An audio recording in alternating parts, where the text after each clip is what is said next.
Guys, for today's video, gagawa ako ng feedback kasi nga may singaw ako ngayon.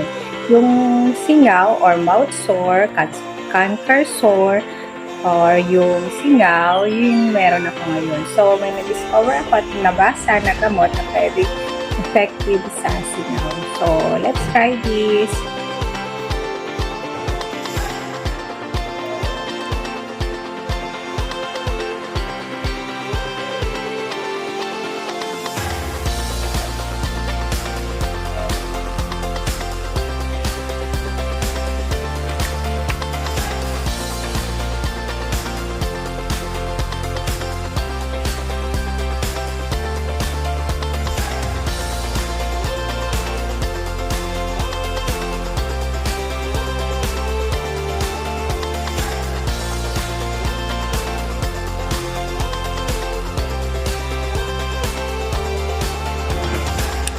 So, ayan. Patay ng cotton.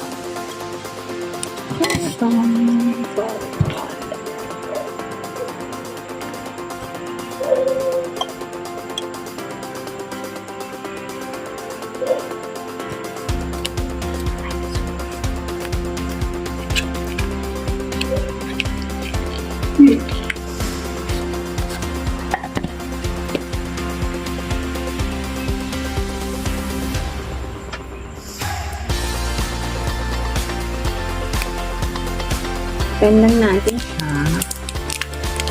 Kuha na ako ng cotton. Dito siya. Ang instruction, wet a piece of cotton, apply the affected area and let it stay for 20 seconds and then gargle it with water. So, maglalagay tayo sa cotton and then stay for 20 seconds then gargle with water.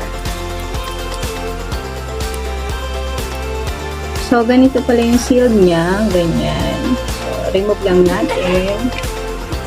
And then, mag-patch ang tayo.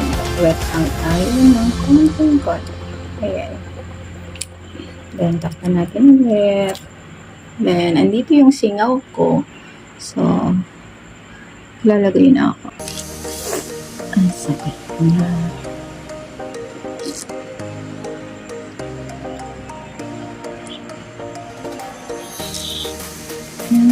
Ang sakit-sakit. Ang sakit-sakit.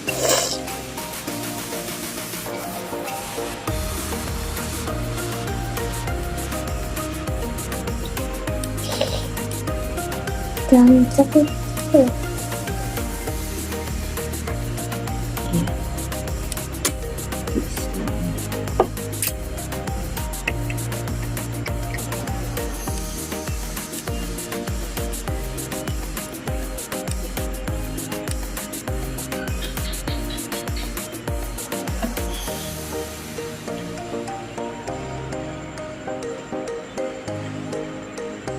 Dugo.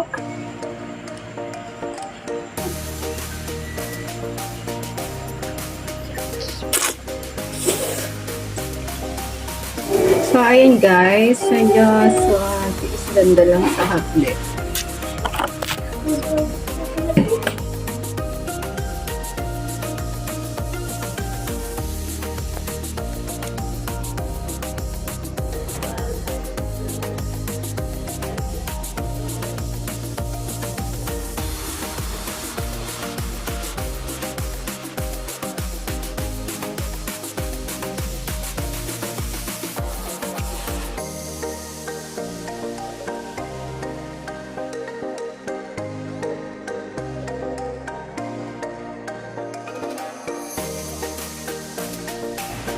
So, ayun guys, feedback time.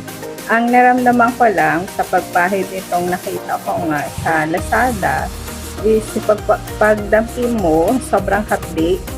Then, advice ko lang sa inyo guys na dapat cotton buds lang yung gamitin nyo, wag cotton balls. Kasi lahat na madadampian nung itong gamot na to, so magiging kulay puti siya.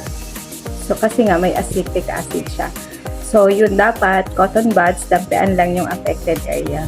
So, for me, effective naman siya. Nawala talaga yung sakit. So yun lang, yung advice ko lang is cotton buds ang gamitin, then pahid sa affected area. Thank you for watching. Kung nakatulong sa inyo ang video nito, please subscribe to my channel. Thank you. Bye-bye.